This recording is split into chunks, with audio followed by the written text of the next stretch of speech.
कि रोई रोई दिन काटी अरे तोहरा बिरह में कि रोई रोई दिन काटी तोहरा बिरह में अरे निदियो नया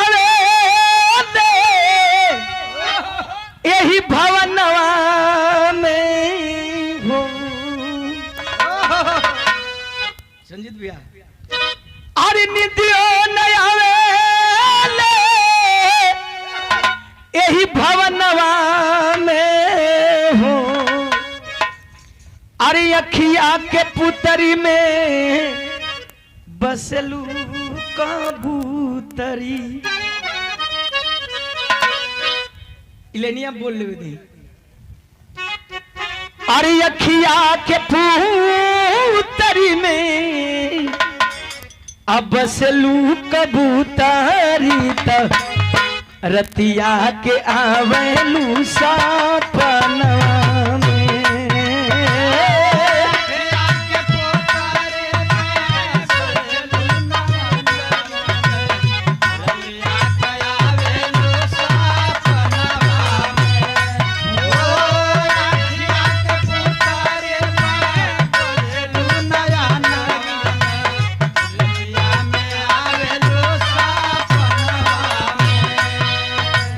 और बहुत सारा प्यार आस्था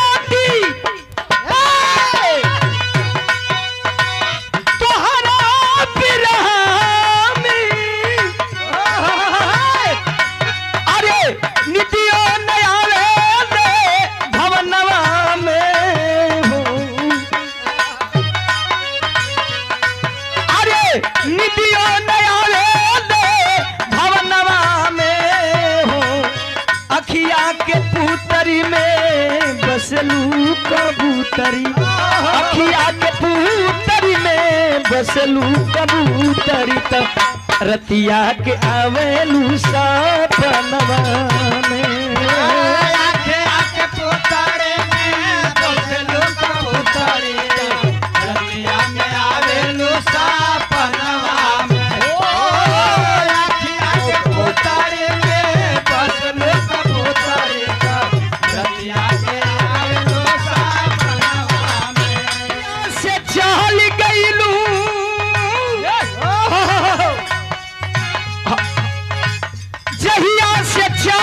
हमके बिसारी के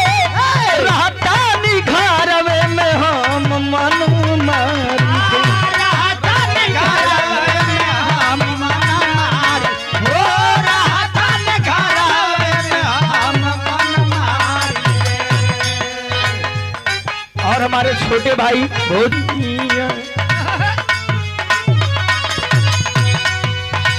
जहिया से चली गईलू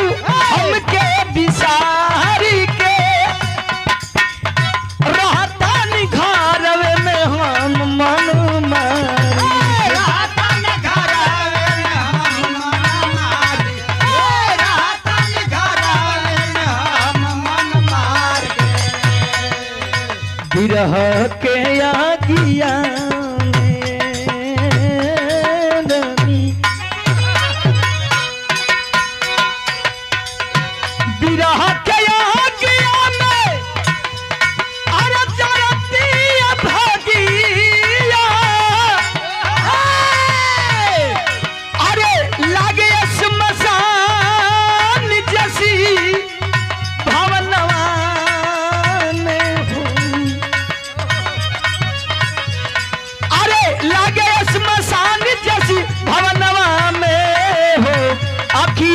पुतरी में बसलू कबूतरी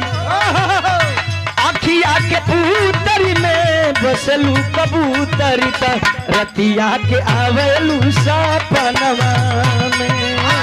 अखिया के पुतरी में बसलू कबूतरी अखिया के आवेलू सपनवा में अखिया के पुतरी में बसलू कबूतरी अखिया के आवेलू सपनवा में है हमारे पूज्य गुरुजी आदरणीय एक लाइन और कहे, जहिया से तोड़लू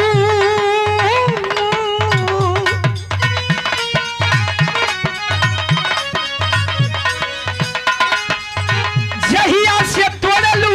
प्रीतिया के धागा,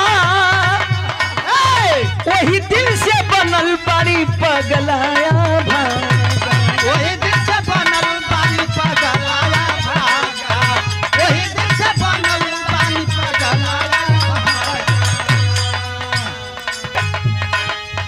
जहिया से तोड़लू प्रीतिया के धागा, अरे तहिया से बनल बानी पगलाया भागा। कहिए से बनल बानी पगलाया भागा,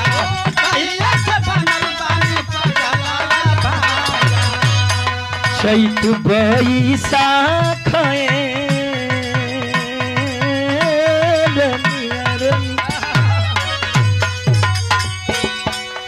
चैत बैसाख जाठी तोरे कसम पितवादी, अरे कही के नहीं दू यही सवनवा में हो, अरे कही के नहीं दू सवनवा में हो, अखिया के पुतरी में बसलू कबूतरी, अखिया के पुतरी में बसलू कबूतरी, त रतिया के आवेलू सपनवा में। अखिया के पुतारे में बसलू कबूतरी, रतिया के आवेलू सपनवा में। अखिया के पुतारे में बसलू कबूतरी, रतिया के आवेलू सपनवा। बल दीवाना परवाना नियन जलाता, अरे तोहरे बना के फोटो रात दिन मुरता, बहुत दर्द दुख है रनिया, केतना दर्द दुखी अरे होला हमरा के, अरे सुनी मस्ताना के, अरे गनवा में हो, अरे सुनी मस्ताना के, अरे गनवा में हो, अखिया के पुतरी में अब बसलू कबूतरी, अरे अखिया के पुतरी में अब बसलू कबूतरी, त रतिया के आवेलू सपनवा में।